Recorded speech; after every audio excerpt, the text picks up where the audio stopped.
کوئی کام کہتے تھے وہ حضرت عباس کو کہا کرتے تھے، عباس بیٹا میرے لیے پانی لے کے آؤ، بل پر عباس میرے لیے جو ہے نماز کا بندوبست کر دو، میرے لیے عبادت کے لیے جگہ تیار کر دو. یعنی کوئی بھی بات کرنی مولا عباس سے بات کرتے تھے.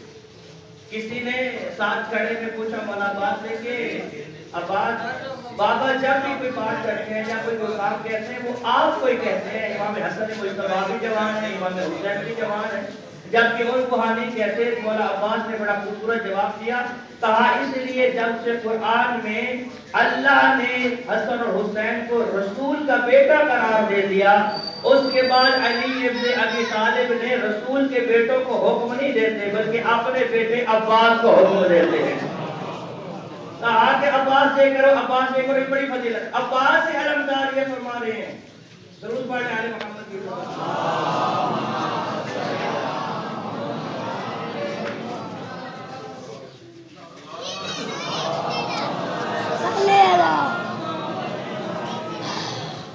عرض کیا. یہ آخری جملہ ہم خدمت میں عرض کروں، درود پڑھیں آل محمد کی عزت والمجد.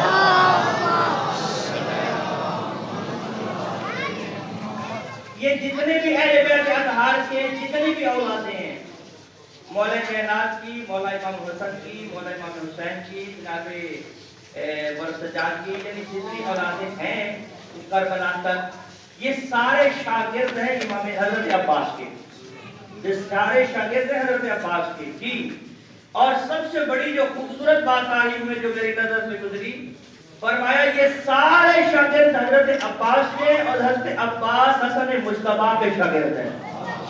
اب بات سمجھ آ گئی، اگر حسن مجتبیٰ مولا حسین بادشاہ کی جگہ پہ بھی ہوتے تو بہت بڑے دلیر تھے، اور اتنے بڑے. جب آپ کو شجاعت عباس پڑھتے ہیں تو اندازہ لگ جانا چاہیے کہ مولا عباس کتنے بڑے شجاع تھے. اور جس کے استاد حسن مجتبیٰ جیسے ہوئے، ان کی شجاعت کا آپ کیسے اندازہ لگا سکتے ہیں کہ وہ کتنے بڑے. اور دوسری بات جو آپ کی خدمت سے عرض کرنی ہے وہ آج کی اس ثقافت کے موضوع میں اہل بیت اطہار کا ایک بہت بڑا رہا ہے کردار معاشرے کے اندر سخی پر.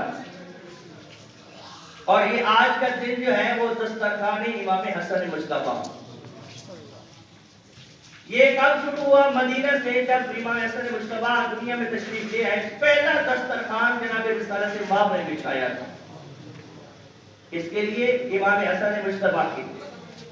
اور یہ حسن مجتبیٰ کا دسترخوان اتنا شروع ہوا، اتنا مشہور ہوا کہ مولا کائنات تک آتے آتے سینکڑوں نہیں ہزاروں کے حساب سے لوگ جو ہے اس دسترخوان پہ مستفید ہوتے تھے اور دسترخوان سے کھانا کھاتے تھے.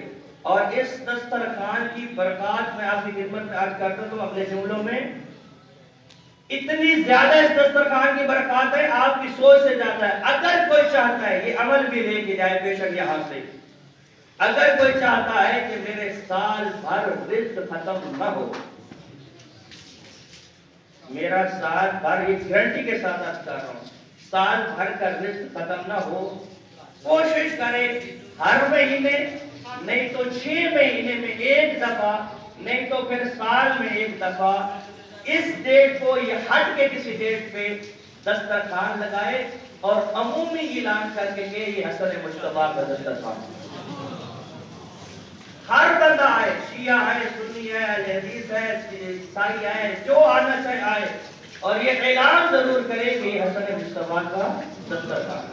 اس دسترخوان کی قریبی بہت زیادہ ہے.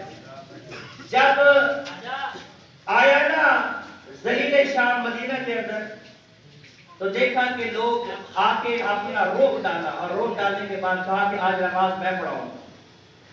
اور آپ کو پتہ ہے کہ ہمارے امام ایسے پیچھوں کے تو کبھی نماز پیچھے پڑھتے ہی نہیں ہے نا، چبل لوگوں کے پیچھے کبھی نہیں پڑھا کرتے، اس لیے کہ عدالت ہم نے امام سے لی ہے. ہمارے فقہ جعفریہ کے اندر ایک شرط ہے کہ امام کو عادل ہونا چاہیے. جو پیش نماز آگے کھڑا ہو کم از کم وہ عدالت کر سکتا ہو جو نماز پڑھا رہا ہے. کہا کہ ایسے ویسوں کے پیچھے امام نہیں پڑھتے تھے، اس نے نماز پڑھائی، نماز کے بعد پیچھے مڑ کے دیکھا، کہا کہ کتنے لوگ میرے پیچھے نماز پڑھ رہے تھے؟ کہا کہ اتنے لوگ. کہا کہ سب کو، کسی کو 100 اشرفیاں، کسی کو 50 اشرفیاں، ہر ایک کی حیثیت دیکھ کر ہر ایک کی حیثیت دیکھ کے، اب یہ بات کم لوگ سمجھیں، ہر ایک کو دیکھ کے کہ کون کتنا کتنا عزت کا مالک ہے، کون کون کتنی کتنی کس کی حیثیت ہے، سب کو دیکھ کے تقریب جہاں بیٹھ گیا اور ایک سونے اور چاندی کا جو ہے نا وہ ڈھیر لگا کے تقسیم کرتا رہا، یہاں تک کہ ظہر کی نماز کا ٹائم ہو گیا۔ ادھر سے ظہر کا نماز کا ٹائم ہوا، ادھر سے یوسف زہرا کا قدم اندر آیا۔ امام حسن مصطفیٰ کا جیسے ہی قدم اندر آیا، دیکھا امام نے بغیر کسی کو سلام کیے ہوئے آگے مسلح عبادت پہ آ کے اللہ اکبر تکبیرۃ الاحرام کہہ دی، تاکہ یہ مجھ سے نہ کچھ سوال کر سکے نہ میں اس کو کوئی جواب دے سکوں۔ اب آتے ہی نماز پڑھائی، اور نماز پڑھانے کے بعد اس نے کہا کہ بتاؤ بھائی ابھی تک کتنا میں سونا اور چاندی تقسیم کر چکا؟ لوگوں نے بتایا جی اتنے ہزار میں کر چکے۔ کہا جتنے لوگوں میں نے تقسیم کیا ہے وہ ایک سارا حصہ امام حسن مصطفیٰ کو دے دیجیے۔ جب امام حسن مصطفیٰ کو پتہ ہے آپ کو، ایک تو دولت سے بہت زیادہ اتنا لگاؤ نہیں آل محمد کو، دوسرا اس کی ماں ہندا کے ساتھ بہت زیادہ نفرت ہے آل محمد کو۔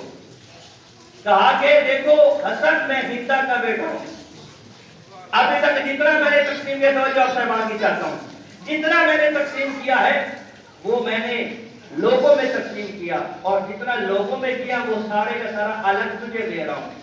ابھی میرے امام وہاں بیٹھے تھے تو ایک شخص آیا اور امام کے قدموں پہ ہاتھ رکھ کے کہتا مولا میری زندگی کی ایک خواہش تھی اور منت تھی جو پوری ہو گئی، اور وہ یہ تھی کہ جب حسن مصطفیٰ سے ملوں گا اور اللہ مجھے اولاد دے تو میں امام کو نیا جوتا پہناؤں گا۔ امام کیا کہا مولانا فرمایا رکھ دو، نیچے رکھ دو، میں پہن لوں گا۔ نہیں بولا میری یہ منت تھی، میں اپنے ہاتھوں سے آپ کے پاؤں میں ڈالوں گا۔ اللہ اکبر، اپنے ہاتھوں سے امام نے اپنے قدم کو بڑھایا اور اس نے اپنے ہاتھوں سے ڈالا۔ میرے امام نے ایک دفعہ اس کے چہرے کی طرف دیکھا، سخاوت امام حسن مصطفیٰ سنیے گا، امام نے اس کی طرف دیکھا اور کہا یہ دیکھو سونا اور چاندی کا ڈھیر لگا ہوا ہے نا، تم یہ اٹھا کے لے جاؤ۔ کہا مولا میں اس کی عوض نہیں لینا چاہتا، میں نے یہ اس لیے عبادت نہیں کی ہے کہ میں اس کی اجرت لوں۔ میرے امام نے فرمایا یہ تو صرف جوتے کا عوض ہے، یہ تو صرف ایک جوتے کا عوض ہے جو میں تمہیں دے رہا ہوں۔ اب اتنا کہنا تھا تو امام نے اس کی طرف دیکھا، امیر شامی کو، ظہیر شام کو اس کی طرف دیکھ کے فرمایا تم نے اتنی دولت اتنے بندوں میں تقسیم کر کے کہا کہ میں ہندا کو بیٹا ہوں، میں نے صرف ایک جوتے کے بدلے میں تیری نہیں تیری بیت المال سے آئی ہوئی دولت ایک جوتے میں دی دی، کیوں میں زہرا کا بیٹا ہوں، میں فاطمہ کا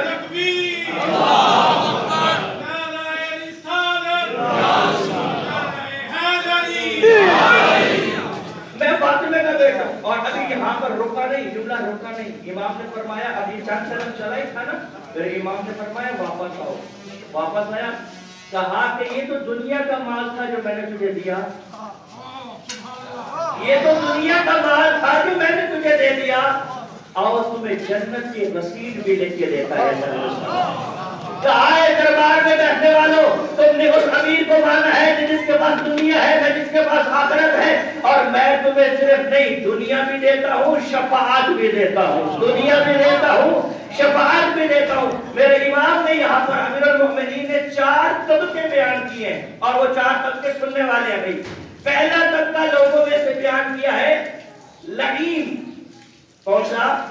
لعین، لام حمزہ جے اور میم، لعین نہیں، لعین کہتے ہیں تنگ دل کو۔ لعین وہ شخص ہوتا ہے جو خود تھوڑا بہت کھاتا ہے لیکن دوسرے کو کھانے نہیں دیتا، توجہ، وہ تھوڑا بہت کھا لیتا ہے لیکن دوسرے کو کھانے، یہ ترتیب ہے۔ دوسرا طبقہ، دوسرا شخص، پہلا لعین، دوسرا شخص کون سا ہے؟ فقیر، نہ خود کھاتا ہے نہ کھانے دیتا ہے۔ اب ترتیب میں نے نہیں رکھی ہے، ترتیب اب آزان بیٹھے ہیں سارے شیعہ نے حضر کرا رہے ہیں۔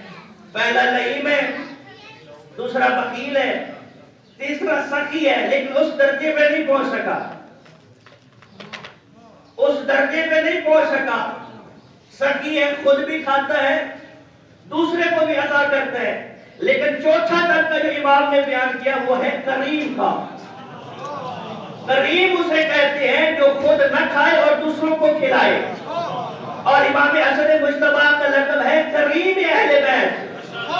جہاں 14 کریم ہے ان 14 میں سے اکیلا حسن مجتبی کریم اہل بیت ہے. کریم اہل بیت ان حالانکہ سارے امام سکی ہیں لیکن سب سے زیادہ سخاوت جن کے ساتھ تعلق رکھتی ہے وہ حسن مجتبی کی ذات ہے. اور اس لیے حسن مجتبی کی ذات ہے کہ جب امام حسن مجتبی کے پاس ایک شخص آیا اور آ کے امام کے دسترخوان پہ بیٹھا اور ایک لقمہ کھاتا تھا اور ایک لقمہ اپنے ساتھ والے برتن میں رکھتا جاتا. امام کی نظر پڑی دیکھ کے فرمایا کیا کر رہے بندہ خدا, تم جتنا تسلی سے کھانا کھا چاہتے ہو تم کھا لو لیکن ایک لقمہ کھاتے ہو اور ایک لقمہ چھپا کے اپنے برتن میں ڈالتے ہو. امام کی نظر تو ہر باطن و ظاہر پہ ہوتی ہے نا بھائی. جب دیکھا نا امام نے خود کھا لو یہ جو برتن میں ڈال رہے ہو اگر تم چاہتے ہو تو تمہارے گھر کے لیے بھی بندوبست ہو جائے گا. اس شخص نے کہا کہ نہیں مولا میں صرف اپنے گھر کے لیے لے کے جانا نہیں چاہتا, میں نے مدینہ سے باہر ایک شخص کو دیکھا ہے, اس شخص کا لباس بہت سادہ ہے, اس شخص کے گھٹنے پہ رکھ کے اپنی وہ جو کی روٹی توڑ کے کھاتا ہے, میرا دل چاہتا ہے کہ میں اس کے لیے یہ کھانا لے کے جاؤں. اب اس وقت کہا امام نے کہ تجھے کیسے پتا چلے گا کہ وہ کون ہے؟ کہا مولا اس لیے کہ اس سے آپ کی خوشبو آتی ہے, جیسے آپ کے اندر سے خوشبو آتی ہے ویسے ان کے اندر سے خوشبو آتی ہے. کہا کہ پھر تم نے ابھی تک پہچانا نہیں؟ کہا کہ وہ میرا باپ علی ابن ابی طالب ہے. کہا تم لے کے بھی جاؤ گے تو پھر بھی میرے بابا یہ کھانا نہیں کھائیں گے. یہاں سوال اٹھانے والے نے سوال اٹھایا, کہا مولا آپ کے بیٹے کا اتنا بڑا دسترخوان جس میں ہزاروں لوگ استفادہ کر رہے ہیں لیکن پھر آپ جو کی روٹی کو پسند کیوں کرتے ہیں؟ میرے امام کا ایک ہی جواب, کیونکہ یہ رسول اللہ کی سنت ہے. بس ایک ہی جواب, اس کے بعد کوئی جواب نہیں, کیونکہ یہ رسول اللہ کی سنت ہے. اب امیر شام یہاں موجود تھا. یہ زلیل شام نے ایک بزرگ کو بلایا جس کی تقریباً عمر 160 سال ہو چکی تھی. جب لوگوں نے بتایا کہ ہمارے یہاں ایک ایسا بزرگ ہے جس کی ایج بہت زیادہ ہو گئی ہے, اس نے اپنے دربار میں بلایا, کہا کہ بتا سکتے ہو تمہاری اتنی ایج کیوں ہوئی ہے؟ کہا کہ اس لیے میں تاجر ہوں اور جب میں مال تجارت کو خریدتا ہوں تو میں پیسے اضافی دیتا ہوں. سمجھو رہے سہمان کی, یہ مسئلہ بھی ہے اور یہ ذہن میں بھی رکھیے گا.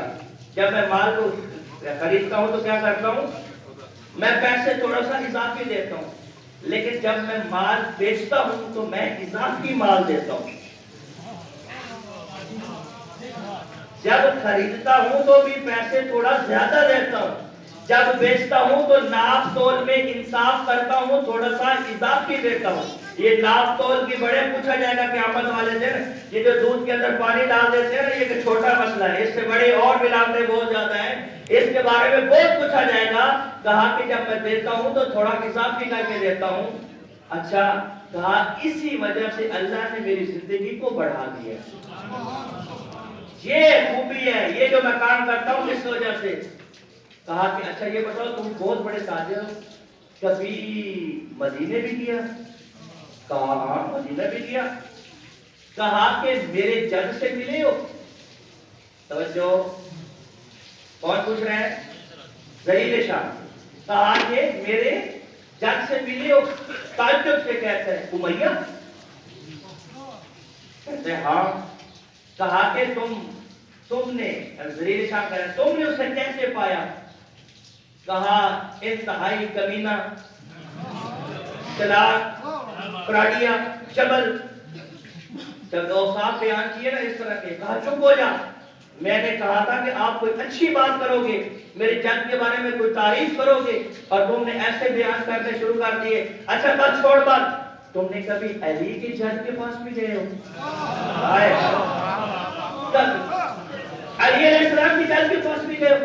کہا کہ کون؟ ہاشم کی بات کر رہے ہو؟ شجاع ہے, دلیر ہے, سخی ہے, سینکڑوں لوگ کھانے والے ہیں, ایک کھلانے والا ہے, صرف کھلانے والا نہیں ہے بلکہ گوشت کی بوٹیاں اس وقت کر کے دیتا ہے جب لوگ زمانے پہ بھوک پڑ گئی ہے. وہ اتنا بڑا سخی ہے, وہ اتنا بڑا دلیر ہے. کہا چپ ہو جا, میں آپ سے یہ طریقے نہیں سننا چاہتا. ادھر سے وہ طریقے کر دی, ادھر اندر سے یہ تعریفیں کر دی، اب بتا، یہ بتا تو مجھ سے کیا مانگتا ہے تاکہ میں تجھے عطا کروں۔ اب تو میرے دربار میں بیٹھا ہے، کہا کہ یہ بتا تو مجھے کیا عطا کرے گا، تو مجھے کیا عطا کرے گا؟ کہا میں مال دولت عطا کرتا ہوں، میں مال دنیا عطا کرتا ہوں۔ کہا مجھے پتہ چل گیا آپ کے پاس مال بہت زیادہ ہے، آپ کے پاس بڑے پیسے ہیں، پر اب میری ہے بزرگی، میری ہے موت کا وقت قریب، اگر تو کچھ دینا ہی چاہتا ہے تو مجھے جنت کی ضمانت دے دے۔ کہا یہ تو میرے پاس نہیں ہے، آخرت تو میرے پاس نہیں ہے۔ کہا آخرت تیرے پاس نہیں ہے؟ کہا نہیں۔ دنیا تیرے پاس ہے؟ ہاں ہے۔ کہا پھر ابھی اتنا ضعیف ہو گیا ہوں، دنیا تو تیرے پاس ہے، اس ضعیفی کو جوانی میں ہی بدل دے۔ میں جوان بننا چاہتا ہوں، مجھے جوانی میں بدل دے۔ کہا میرے پاس یہ دنیا کا یہ کام بھی نہیں کر سکتا، آخرت کا وہ کام بھی نہیں کر سکتا۔ بزرگ یہ کہتا وہ اٹھا، کہا مجھے گھر چھوڑ گیا، میں ایسی محفل میں نہیں بیٹھنا چاہتا، نہ جس کے پاس دنیا ہو نہ جس کے پاس آخرت ہو۔